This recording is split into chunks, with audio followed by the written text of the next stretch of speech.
Get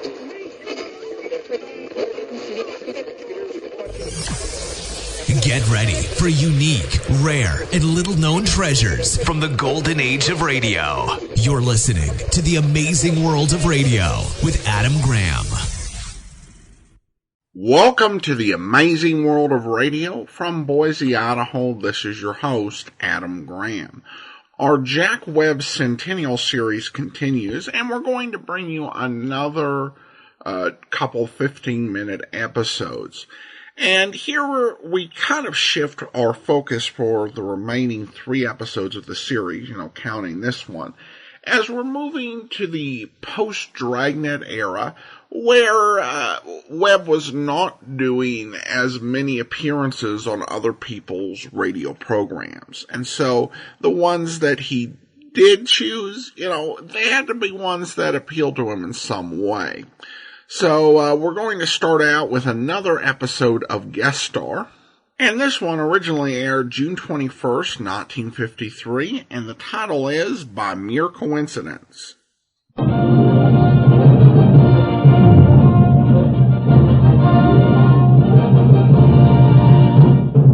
United States Treasury Department presents Guest Star with Harry Sosnick and the Defense Bonds Orchestra, yours truly, John Conte, and starring Jack Webb.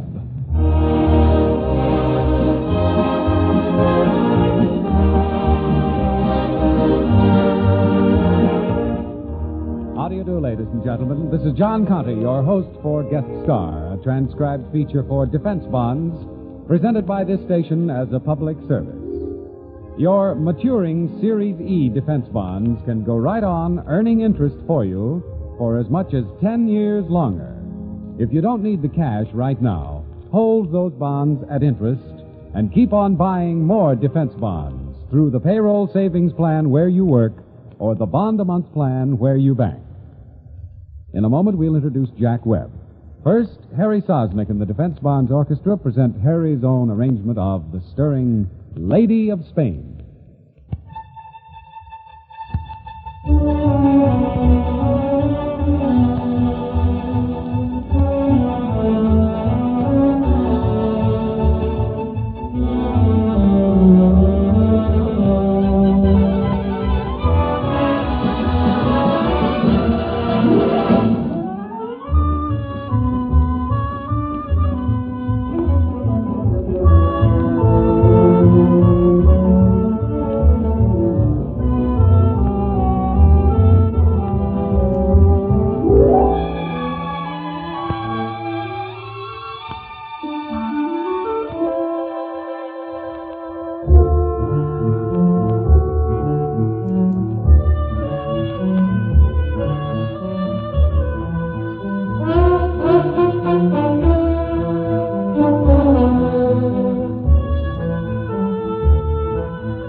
Thank you, Harry. And now our guest, the popular young dramatic star of radio, motion pictures, and television, Jack Webb. He appears in an original guest star sketch entitled By Mere Coincidence. We take you now to Hollywood and Jack Webb.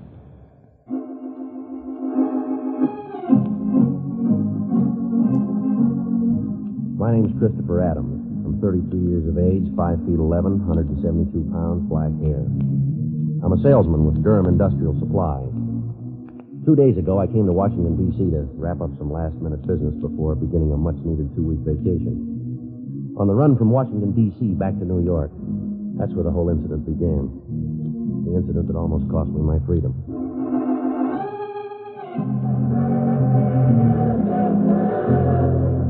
A couple of minutes out of Washington, I thought I could feel somebody standing next to the empty seat beside me. It was a fat man, expensively dressed. Before he sat down, he tossed his briefcase up next to mine on the bag rack. I settled my head back against the seat and started thinking about that 2-week vacation.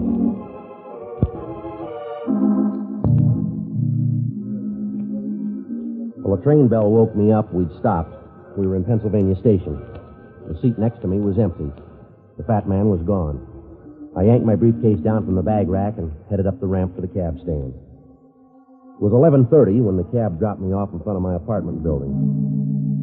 I let myself into my room, flipped the light switch, tossed my briefcase on the bed, and that's when I saw him. The gold initials on the case. Initials J.G. The fat man had picked up my briefcase, and I picked up his. Well, in mine, there was nothing of real value, but what about the fat man? What did it contain? Might hold something very important. I had to get in touch with him immediately. I tried the lock on the case, and it snapped open. I took out the contents. First, a sheaf of papers that contained some kind of odd drawing, sketches of some kind. And then my hand closed around the steel barrel of a gun. Well, the drawings looked like floor plans. The photograph that slipped out of the drawings told me what plan.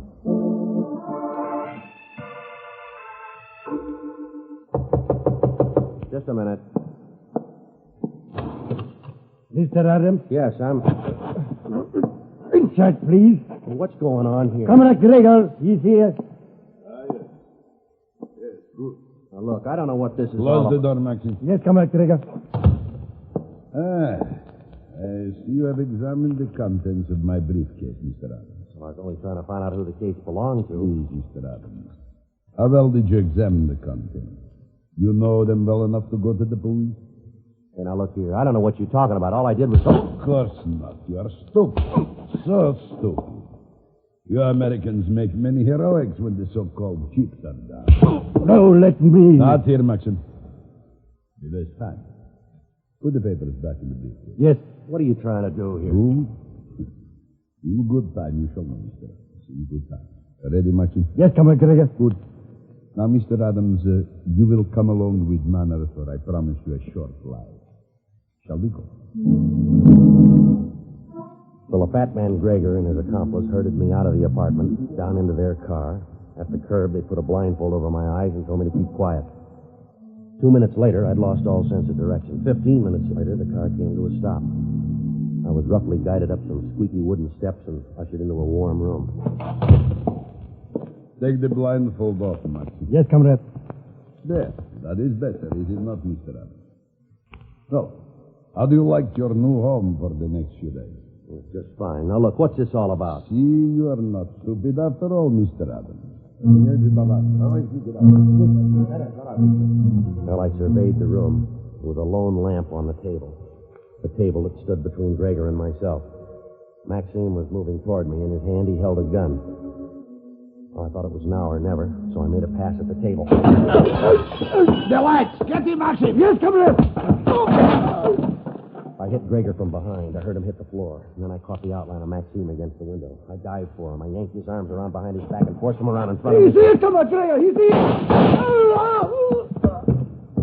Maxim! Maxim, where are you? He's dead, Gregor. Where are you? Speak again. I got your partner's gun, Gregor. Speak again, fool. Oh, no. You're the fool, Gregor. When are you guys going to wise up? You're not going to rule the world. Doesn't your comrade know that? There are too many free men who love freedom. Free men are simple fools who only know the simple things. Your speech bores me. No, it doesn't bore you, Gregor. It hurts you. Destroy the free. That's your 5-year plan. Well, let me tell you something. For every free man you destroy, there'll be 2 more to take his place. You're nothing but a hot-headed salesman trying to impress me with your schoolboy heroics. You know, Gregor, I was just thinking. If I die here, I really got a lot more to lose than you. Wait, Mr. Adams, there is no need for these heroics. Nobody's trying to be a hero. Let us have a party. Yeah, sure. You guys are famous for your parleys, aren't you? Wait, look. I throw down my gun. You heard it? You did the same. Yeah. Good. Now open the door so we have some luck. Sure. You fit this time. You didn't think I trusted you, did you, comrade? I'm dying. No, you'll live. I'm not that good a shot. No, you're going to live. Wait till the boys hear that, huh? Oh. Oh. Yeah, Comrade Gregor. You're going to live. Well, I'm on my vacation. I'm enjoying the so-called simpler things in life. The beach, the sun, the cool drinks, and the pretty girls. Yeah, simple things. Enjoyed only by free men.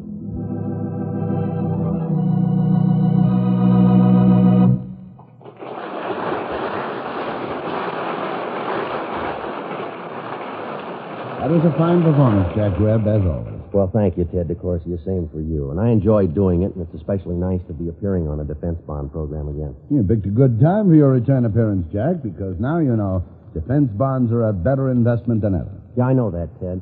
I've always been a strong believer in defense bonds because they're a safe and sure investment. And with the new features, well, they're now even better. But the most important thing to me is the fact that bonds provide a perfect way to save, not only for your own future security, but for your country's defense as well. Right. Defense bonds are now even better.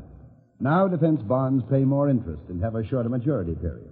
Two, we can all play a part in our country's defense effort by signing up for the payroll savings plan or the bond-a-month plan. Those two automatic plans that make saving easy and systematic. Yes, these automatic plans make it possible to save before we spend, and that's important. So, friends, may I suggest that you sign up today for your country's defense and your own future security by enrolling in the payroll savings plan to buy defense bonds. There's no better investment in the world. Thank you, Jack Webb. And now Harry Sosnick leads the Defense Bonds Orchestra in a musical finale, Johnny Green's unforgettable Body and Soul.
have been listening to Guest Star, a transcribed feature for defense bonds presented by this station each week as a public service.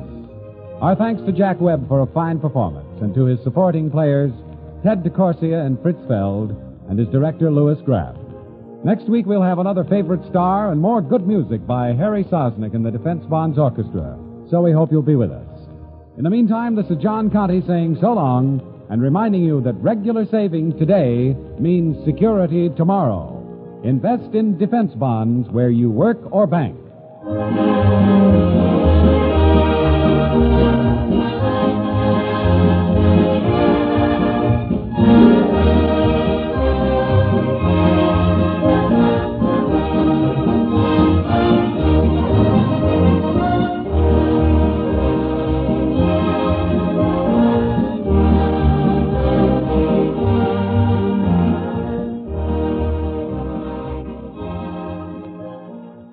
Welcome back. The scenario I couldn't help but be reminded of Border Town, with him riding beside a fat guy and getting a mysterious package. But we get a nice little battle between Jack Webb and Communist, and I think it's pretty enjoyable, a bit of Cold War storytelling. I do think at the end he does overstate his cases, suggesting that only free people enjoy pretty girls. He was probably right about the sun, but that probably had more to do with them being in Russia. But at any rate, an interesting 15 minutes, and certainly it's a very different tone, reflecting the Cold War as opposed to the more immediate post-World War II era of his earlier appearances on Guest Star, which were definitely lighter stories, less focused on the whole question of national security as the topic of the play. And here, this one's definitely a bit more hard-edged. All right, well, we're going to bring you another series. This one is called The Hour of St. Francis. The Hour of St. Francis was a regular radio feature that was appropriately 15 minutes long. This episode aired June the 17th, 1951, as the Korean War was going on. And the title is Welcome Home, Soldier.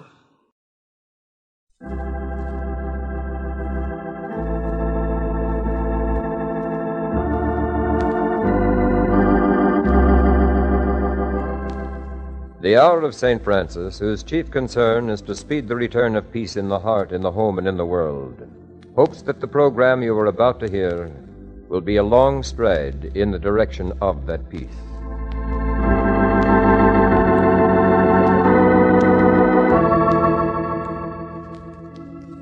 Ladies and gentlemen, this is Jack Webb. We have a letter that we'd like you to hear. This letter is addressed to Private Thomas T. Williams, but it was written for our country, for our world, and for you.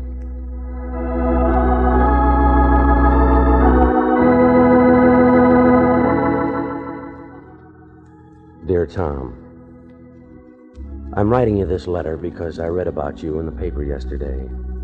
Your story filled half a column over on page 2 under a headline that read, Quadruple Amputee Back from War Zone.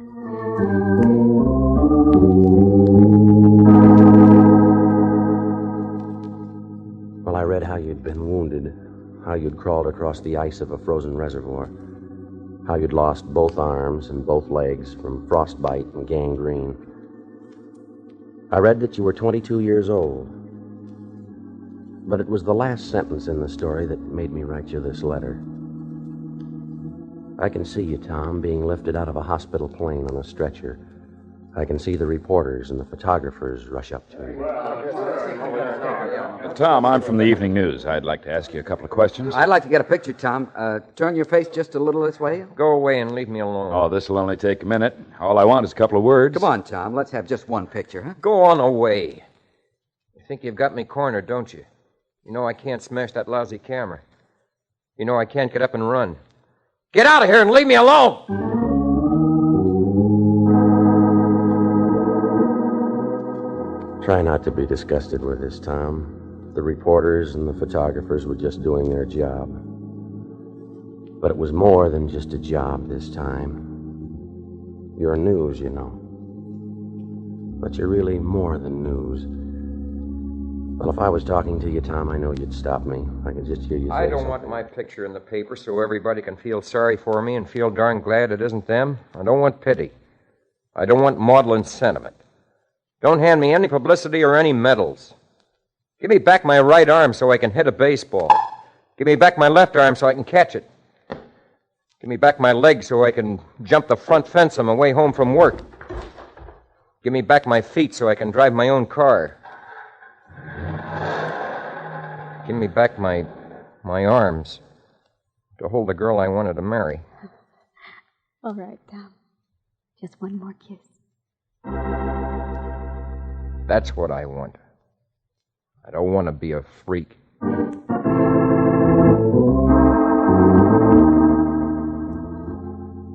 Oh, sure, that's what you'd say, Tom. And I know how you feel. You don't want everybody staring at you. Well, I remember how I used to go to the circus. It's only 10 years, Tom, since you were young enough to get a real kick out of a circus, including the freaks.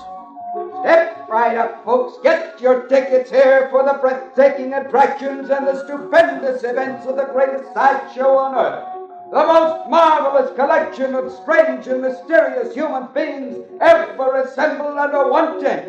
See Baby Susan, 300 pounds, an all woman.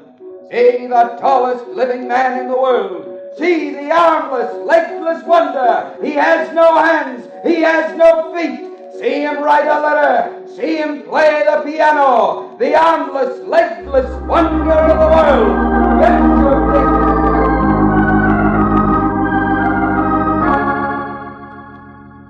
But you're wrong, Tom. We don't want your picture because you're a freak. We're not going to stare at you out of ghoulish curiosity. Tom, you're an idea. You're a symbol. We have to be interested in you. If I was talking to you, I know you'd stop me again. You'd probably say something like this. Sure, I'm interesting. You get a kick out of trying to figure out how I manage to live when I can't do anything but breathe. Why don't the photographers take a picture of a nurse spooning oatmeal into my mouth or washing my face? I can't even wipe my own nose. Why don't they get a picture of a nurse holding a handkerchief to my nose and telling me to blow? And I'd still say you got us wrong, Tom. Now, we have to be interested in you because you're our conscience. Our conscience and our pride. We look at you with reverence and respect. The kind of reverence we give the unknown soldier.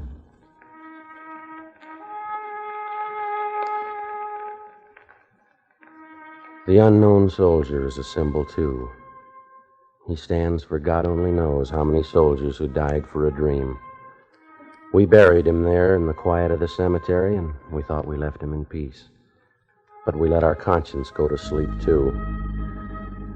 And we dreamed that we'd found peace. We forgot how we had prayed to God to end this war. And we thought that we'd saved the world for democracy all by ourselves. We thought we could build the brave new world with only our own muscles and our own minds. Tom, we bought you a ticket to Korea years before you were born.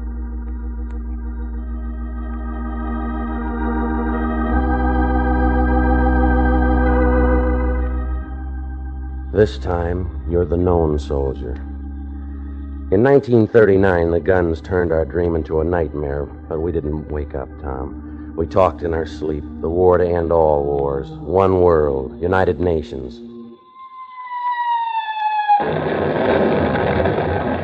Then Korea.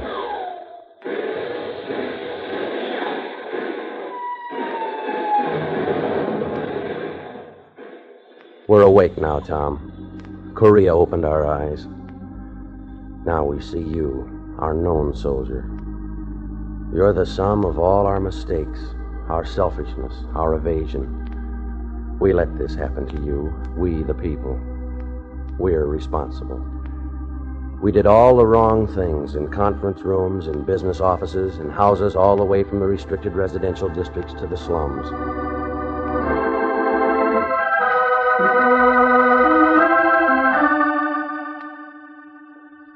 Tom, you're what happens when a rich man says, give the poor a subsistence allowance so they won't make any noise when they starve, but keep them away from my door. You're what happens when we draw the color line so that a man with a dark skin can't eat in the same room with us, but he can trail blood as red as ours down the mountain passes of Korea. You're what happens when we sell our scrap iron to any country with a fistful of dollars and then ship you off to meet their flying shrapnel.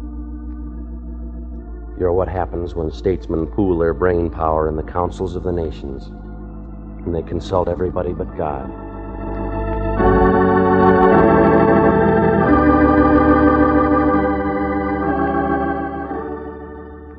But you're not only our conscience, Tom. You're our pride. You're our assurance that we haven't gone entirely soft and rotten. We can still produce men who will go through hell because it's their duty. Now, we need to look at you, Tom.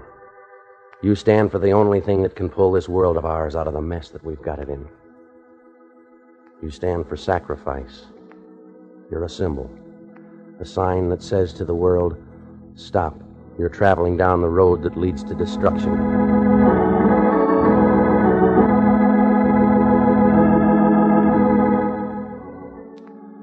And you're not an original, Tom. You're a copy of another sign.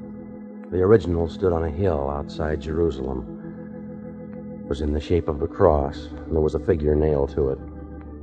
That sign has never come down from the heart of the human race. Well, we try to forget it's there. We try to forget everything he taught us about unselfishness and sacrifice.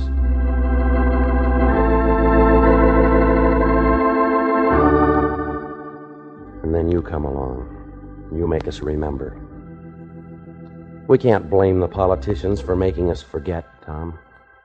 Politicians are people just like us. Well, it was one of them who first said, what is truth? I am innocent of the blood of this just man. But it was the people, the man in the street, who answered, His blood be upon us and upon our children!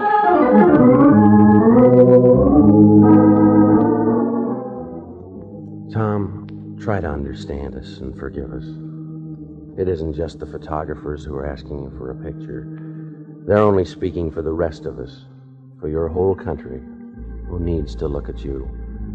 1 million boys are asking you, boys who throw baseballs, who run and jump over fences. Tommy, I'm home to supper. Tommy? Boys who kick leaves on their way home from school. Who feel in their pockets for change to buy a Coke for a girl after a Saturday night show. Boys who fold their hands in prayer. Our Father, who art in heaven, hallowed be thy name.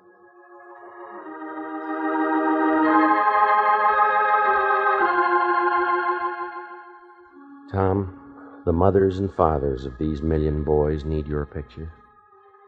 They need it for themselves so they can look at it and think. This could be my son.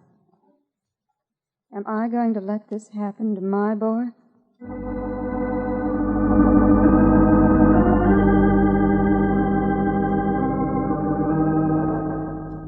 The mothers and fathers of these 1 million boys need to show your picture to the politicians, the desk soldiers, and the business-as-usual boys. They need to point at it and say, Look, are you going to let this happen to my son?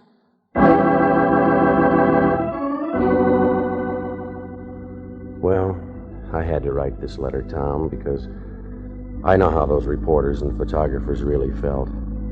Trouble is, they've talked the crooked line of publicity so long that the truth won't come out straight anymore. But this is what they mean, Tom. We need you. Once before, you answered your country's call. Do it again for a better reason. Face those cameras and the questions as bravely as you face the bullets. Make us realize that we've reached the ultimate in error. We've cost you everything you could give and still live.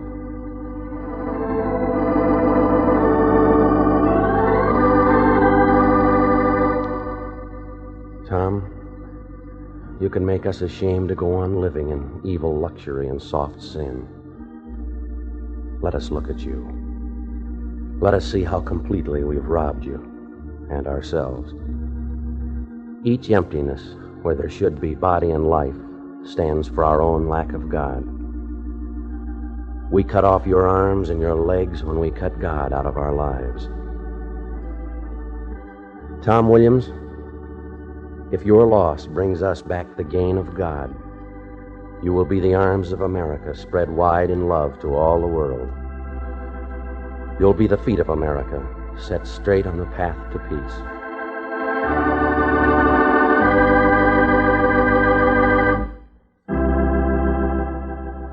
This episode of the Hour of St. Francis, entitled Welcome Home, Soldier, featured Jack Webb as narrator and was brought to you by the Third Order of St. Francis as a gesture of goodwill to sincere men everywhere.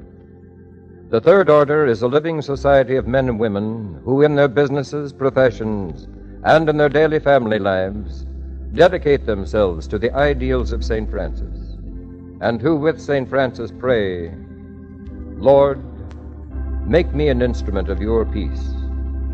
Where there is hatred, let me sow love. Where there is injury, pardon. Where there is doubt, faith. Where there is despair, hope. Where there is darkness, light. And where there is sadness, joy. Amen.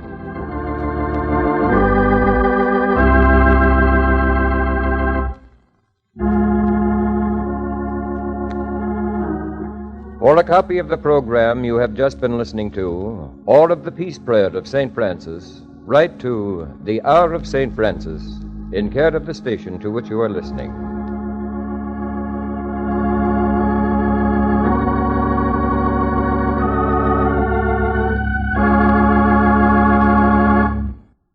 Welcome back. Well, I'm not even going to try to provide any commentary on that one. It's a very powerful piece that really does speak for itself. Well, next week we'll be back to half-hour programs, and even have a return to Escape. You'll want to be sure and listen to that on Monday.